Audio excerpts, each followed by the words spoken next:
Vou começar.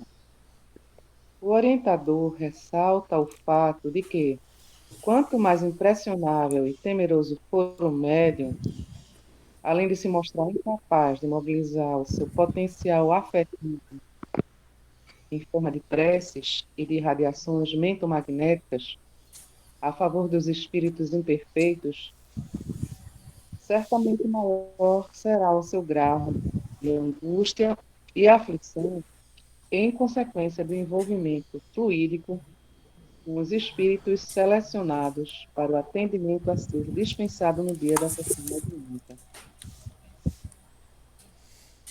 Na prática, o médium bem educado no exercício de sua faculdade é o que menos se ressente do intercâmbio vibratório de baixo teor, pois além de recebê-lo em menor quantidade, metaboliza-o com naturalidade desejável, reduzindo ao máximo o efeito desagradável que poderia resultar.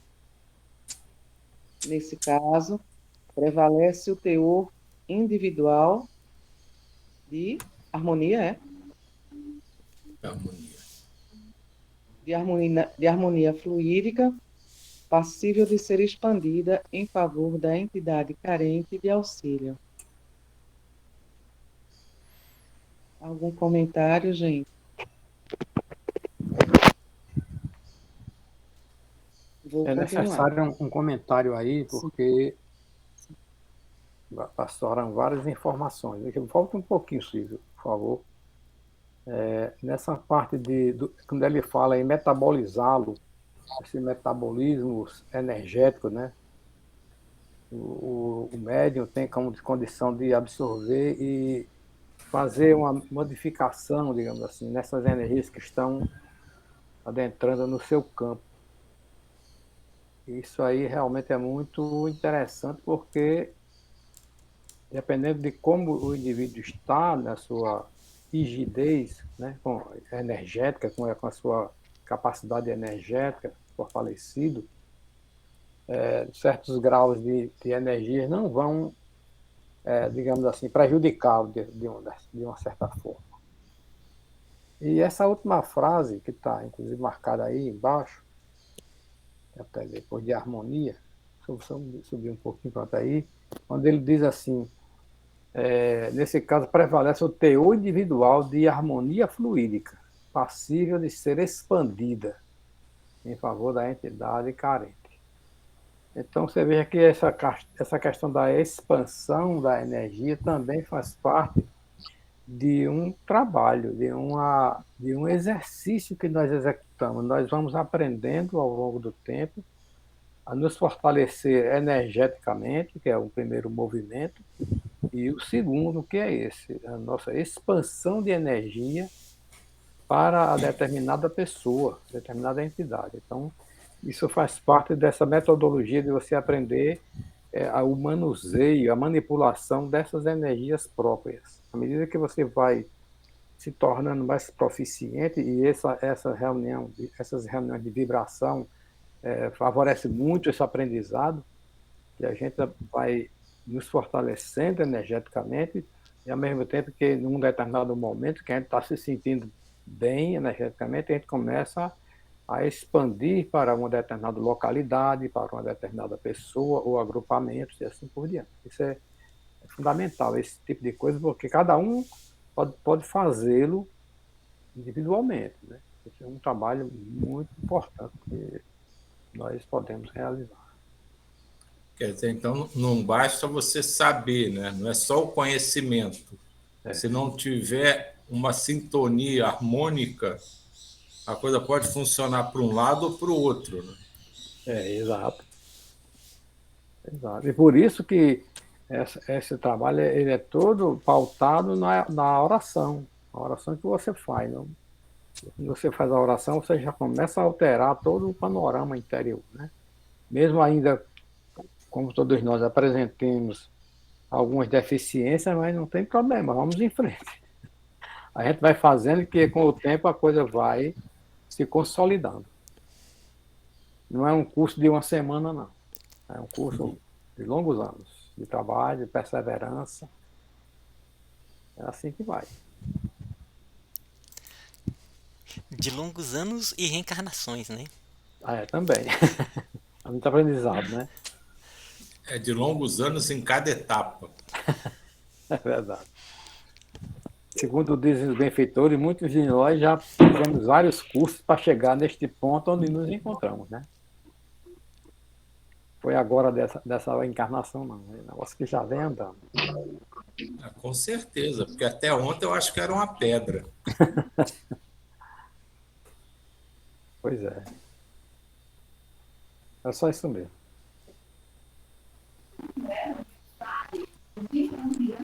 Outro pormenor diz respeito ao tarefeiro que sente dificuldade em melhor gerenciar as próprias emoções, que se nutre inconsequentemente à custa de sentimentos inferiores, entre os quais a vaidade, o egoísmo e a inveja, pouco se importando com a desejável higiene mental da própria alma.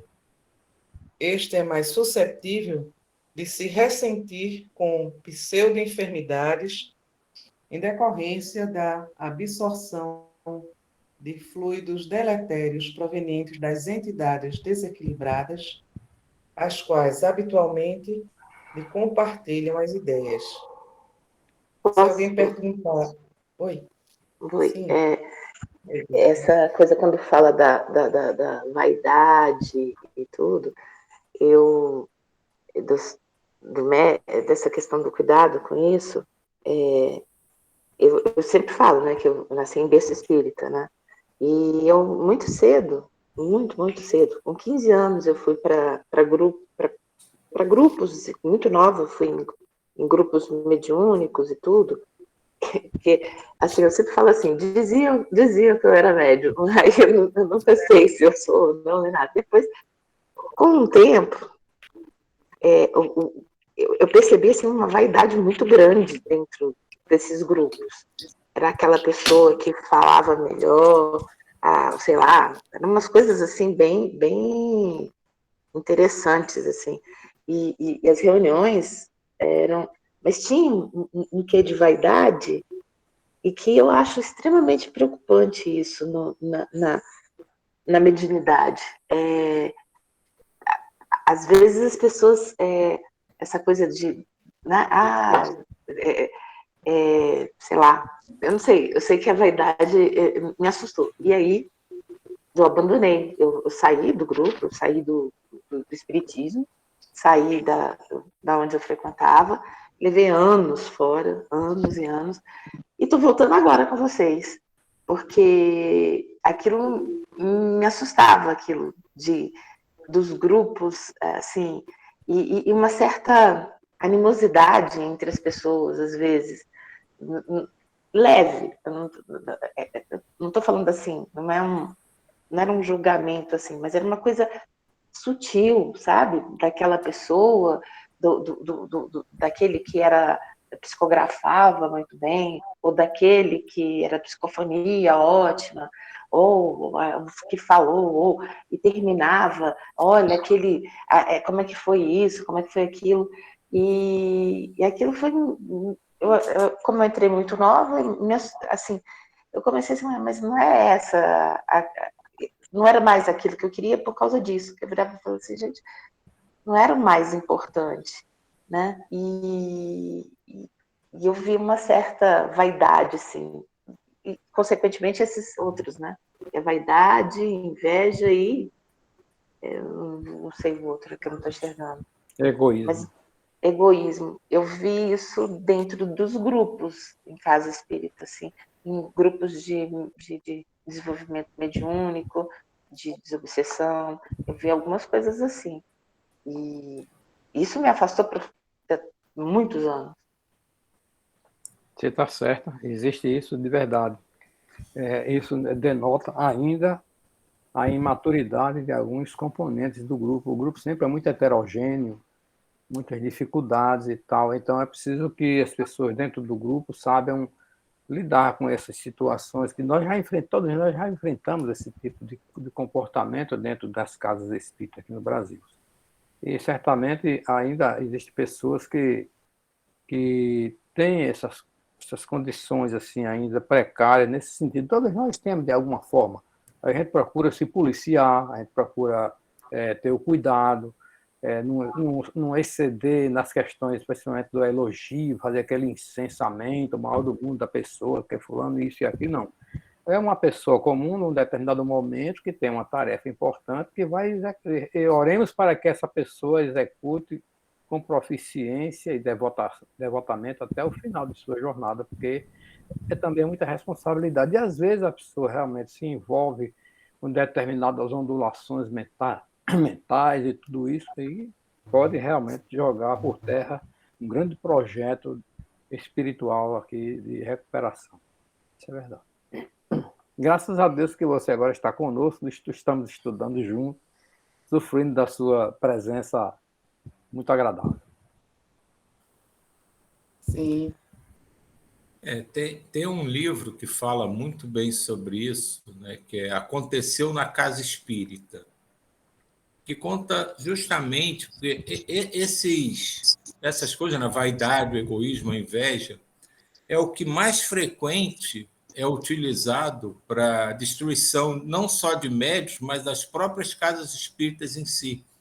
Que esses sentimentos ainda são muito fortes em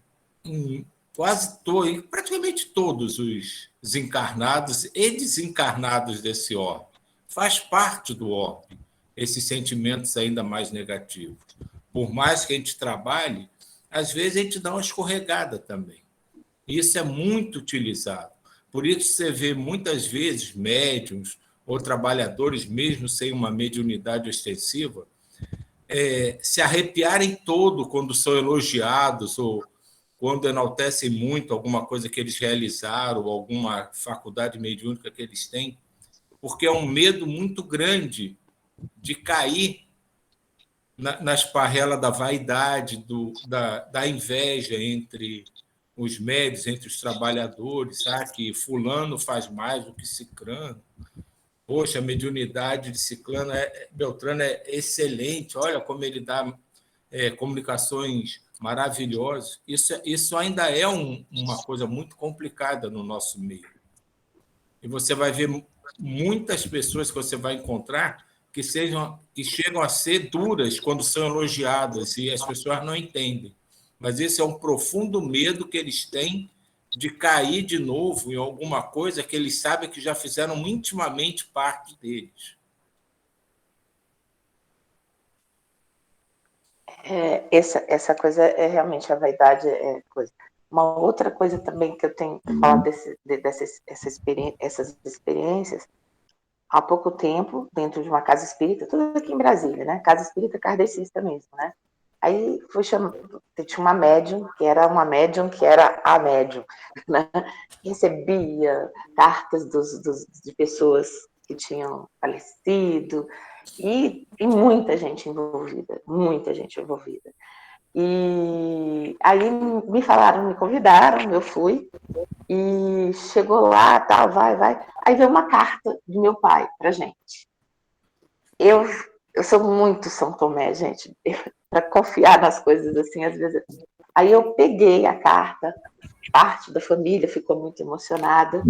Aí eu fui no Google e comecei a pesquisar no Google. Tudo que estava na carta estava no Google.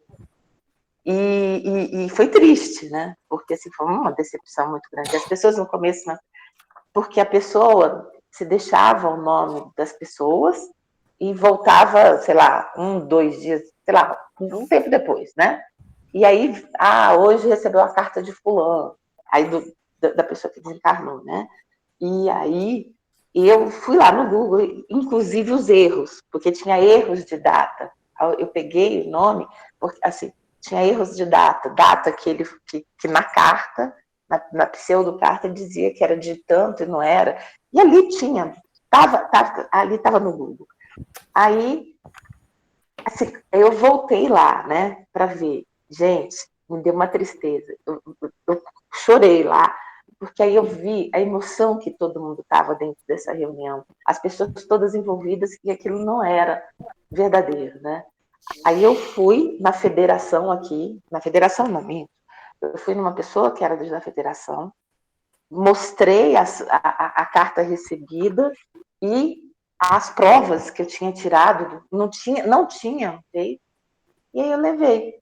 E aí eu vi isso, e aí depois a pessoa saiu e parece que foi embora de Brasília. Então, essa coisa da mediunidade, ela que é a vaidade, que é a. Porque eu acho que não é que eu diga, talvez essa moça tivesse até um início, mas as pessoas eu acho que começam a colocar, sabe? Ah, esse médio é ótimo, esse médio, e a pessoa começa a entrar num processo meio complicado e acaba errando, né? Também. Então, a mediunidade é uma coisa muito séria, assim, a gente tem que estar muito, muito. Nossa, é muita oração, viu? E Diva, esse ponto que você colocou é muito bacana para a gente estar muito atento. E essa questão da vaidade, né? O local onde eu trabalho também é muito forte, né? A academia, sabe como é que é? E na verdade essas falhas né, a questão não é a mediunidade em si, é essas falhas da personalidade, né? Das, desses defeitos, né? A não atenção em procurar viver cada vez mais virtudes, aonde a pessoa for, ela vai levar essas características, né? Então, se ela for no trabalho, de alguma maneira a vaidade vai subir, né? Se ela for em um outro grupo religioso, ela vai colocar. Então, então no espiritismo tem muito, como em qualquer local, porque a humanidade a gente já está trabalhando com esses aspectos. Então, nos chama a atenção a importância de constantemente se trabalhar com valores humanos, cada vez mais as escolas trabalharem com esses valores eh, que são para auxiliar o convívio social e, e que agora que parece que está sendo despertado, até mesmo, né, nas instituições, trabalhar com o ser humano. Então isso é algo que a gente tem que estar pensando em todas as estruturas, né, em todas as estruturas, como que se vai trabalhar com a questão do diálogo, da abertura, que todos são importantes, de um processo de colaboração. Então, e por isso que eu acho extremamente importante essa sua colocação.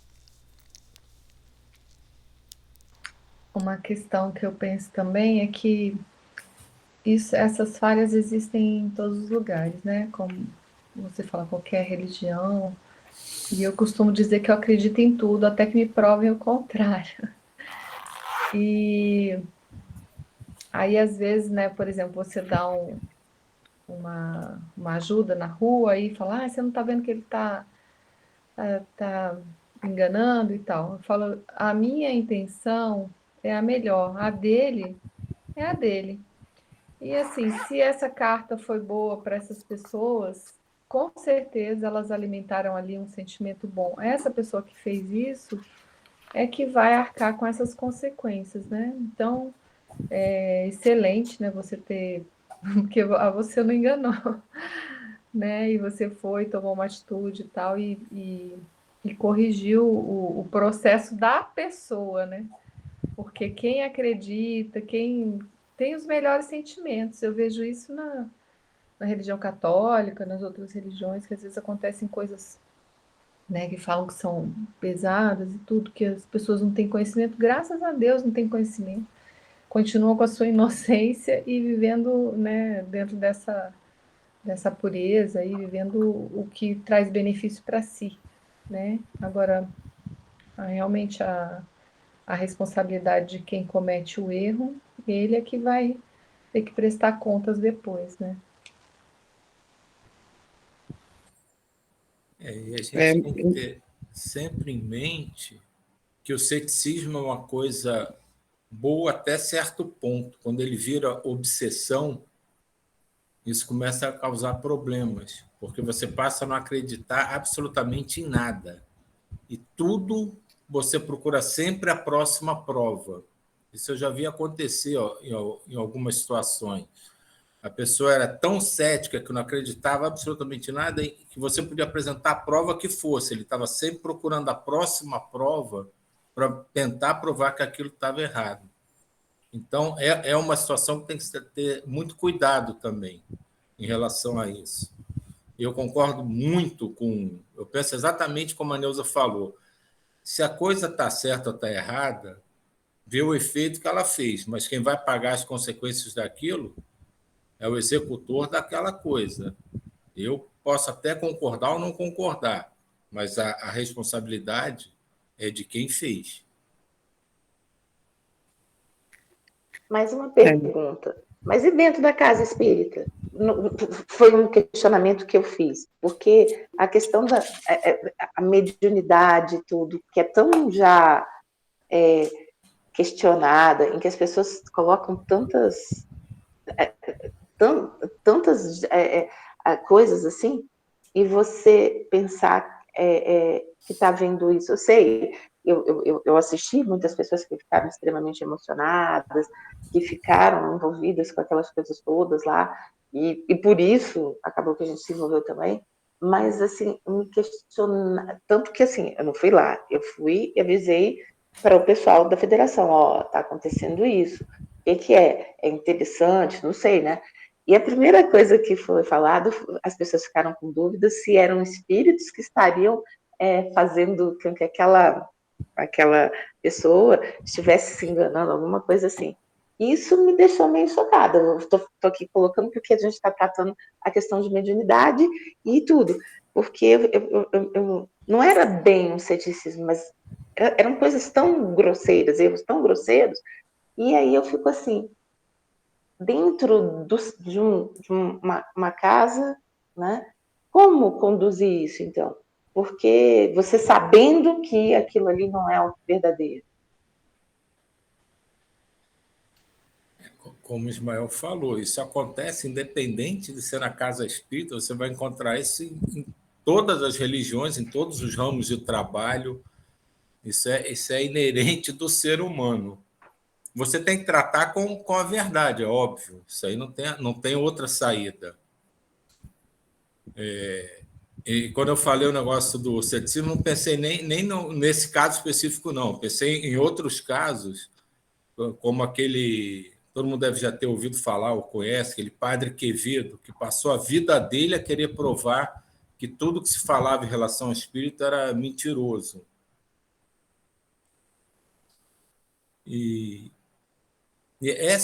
São situações difíceis, muito difíceis, porque isso faz parte do ser humano, não só do ser humano, mas da nossa, digamos assim, qualidade de espíritos. Esses sentimentos ainda são muito do nosso dia a dia. Por mais que a gente lute com eles, tem aquele momento que você fica, dá aquela satisfação, que é uma vaidade, que você tem um egoísmo. Muita gente costuma dizer que isso é uma inveja boa. Inveja boa não existe, inveja é inveja. Então, são situações difíceis. Eu estou lembrando também da mensagem que a gente recebeu da avó Anastácia, que ela fala que a gente não tem a menor ideia do que a outra pessoa passa, o que está acontecendo com ela. Então, a questão do julgamento é muito relativa, né, de acordo com a nossa pequenez. Então, quem somos nós? Ela falava muito isso. Quem são vocês? O que vocês para estarem julgando, para estar. Então, assim, né, esclareceu tudo, mas é um processo de cada um. Às vezes a pessoa, sei lá, passou por, né, quando pode ser que tenha algum obsessor, pode ser que tenha vaidade, pode ser que tenha outras questões, mas ninguém sabe o que está acontecendo ali, né? Então, ela fala, a gente não sabe nem da nossa vida, não dá para ficar nesse eu penso que é isso, eu penso que é aquilo, porque é tudo interpretação, né?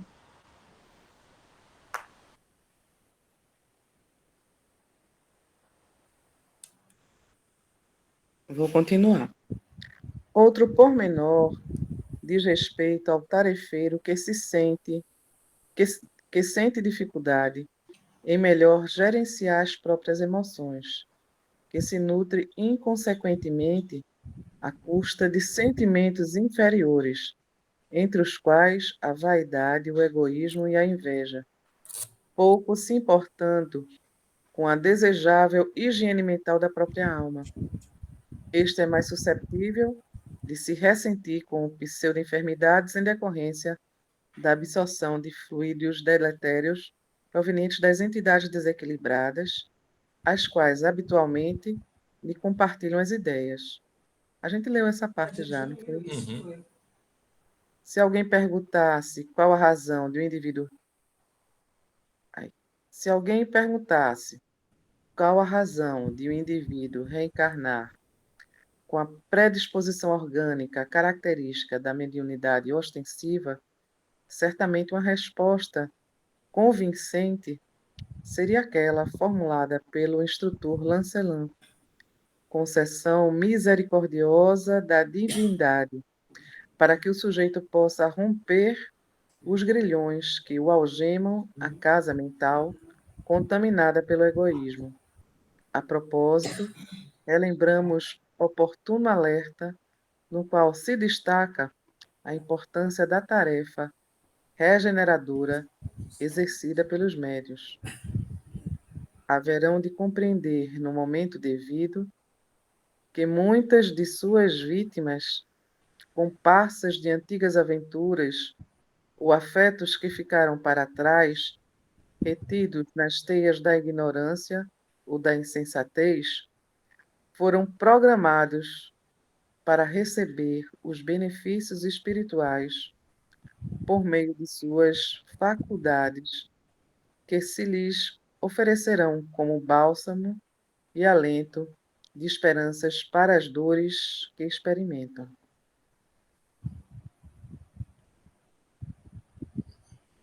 Alguém quer falar?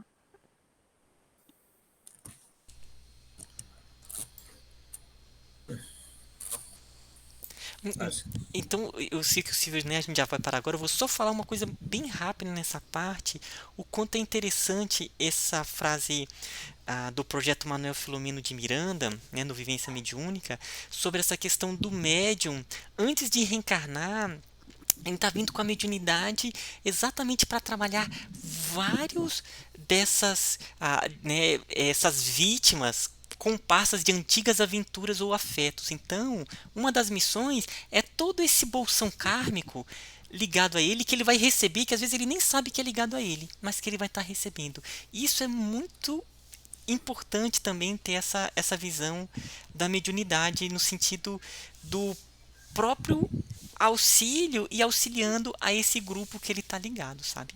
É isso.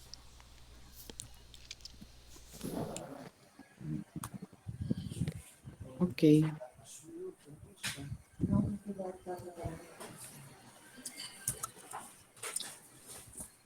Então, agora, nos preparar para o nosso